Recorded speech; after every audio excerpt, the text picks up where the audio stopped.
menjadi orang tahu, menjadi orang tua yang tahu, maksudnya. Menjadi orang tua yang tahu bagaimana harus bersikap, menjadi tauladan. Kadang-kadang ketika lagi marah mah, suka kelepasan, mengeluarkan kata-kata yang nggak pantas didengar oleh anaknya. Artinya orang tua yang tidak bertakwa. Tanda orang tua yang bertakwa, coba kalian lihat, makanya kita umat Islam, apapun hidup kita termasuk ngurusin anak kembali ke Quran.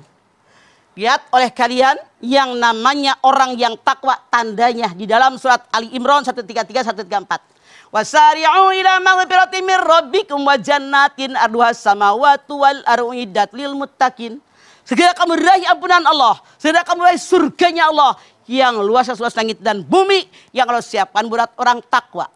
Alladzina yunfikuna fis sarra'i wad dharra wal kadhiminal ghaidh wal 'afina 'anil nas wallahu yuhibbul muhsinin. Tandanya mana orang takwa yang masuk surga? Selalu bersedekah dalam keadaan lapang maupun sempit. Jangan koret jadi orang. Bagi orang, bukan punya kita kok milik Allah. Mati nggak dibawa. Kendalikan hawa nafsu. Orang yang kuat bukan orang yang bisa membanting lawannya, tapi yang diberikan hawa nafsunya. Maafkan kesalahan orang, berbuat baik kepada orang dimaafkan.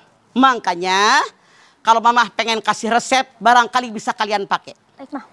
Tanya sama anak-anak mama. Mama rumah tangga dengan almarhum suami 32 tahun. Satu kali pun gak pernah berantem. Caranya bagaimana? Kesal, ambil kertas, tulis. Kita sholat, kita wudhu, baca Quran, kesal, tulis. Terus. Kalau ada masalah berat baru ngomong. Atau ditulis, dikasih kertasnya sama dia. Daripada ribut dengan ini. Udah puas, nulis, bakar. Jadi ribut nggak? Enggak. Kesal sama mertua, kesal sama ipar. Jadi mamah marahnya di kertas. Kalau kalian bisa mencontoh, bukan merasa mamah paling bener, artinya clash dengan orang sangat minimal sekali. Karena berusaha melampiaskannya di kertas. Iya. Makanya kalau emak bapaknya berantem, dar depan anak, tuh anak udah tuanya, udah gedenya pasti tukang ribut. Sama siapapun ngajakin ribut. Makanya kata Allah, wal kadhiminal ghaidh. Kendalikan hawa nafsu. Caranya bagaimana? Kalau datang marah kita, nafsu itu pusatnya di sini. Sejengkal ke bawah nafsu birahi. Sejengkal ke atas nafsu dunia. Kalau datang amarah kita, baik yang ke bawah maupun yang ke atas, yang namanya nafsu terbagi dua. Inna nafsa la'ammaratun bisu'il ma'rahima rabbi. Yusuf 53.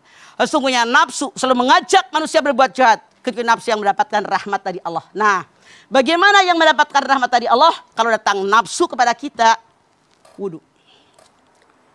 Kenapa wudhu? Yang namanya marah didorong oleh setan. Saat diciptakan dari api, yang namanya api hanya bisa padam dengan air. Dua, baca ta'uz. Ketika dua orang sahabat lagi berantem, urat lehernya udah ngegentang. Artinya ngomongnya udah kencang. Rasul bilang, saya tahu bagaimana meredam amarah mereka. Sahabat yang lain mengatakan, bagaimana? Kalau dia mengucapkan ta'uz, a'udzubillahi minasyaitonir rajim, akan reda. Dua. Yang ketiga, robah posisi. Kalau sedang berdiri kita marah sama istri, marah sama suami, duduk. Badan kita ketekuk, berkurang. Duduk, berbaring.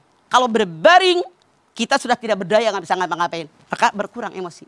Atau kalau sudah wudhu, belum juga selesai, sembahyang sunat mutlak 2 rakaat, 2 kali ruku, ketekuk. 4 kali sujud jauh ketekuk, nafsu akan berkurang. Jadi sangat salah kalau suami istri berantem, anak-anaknya nonton, jadi anak nanti kebiasaan. Jadi berani sama orang tua.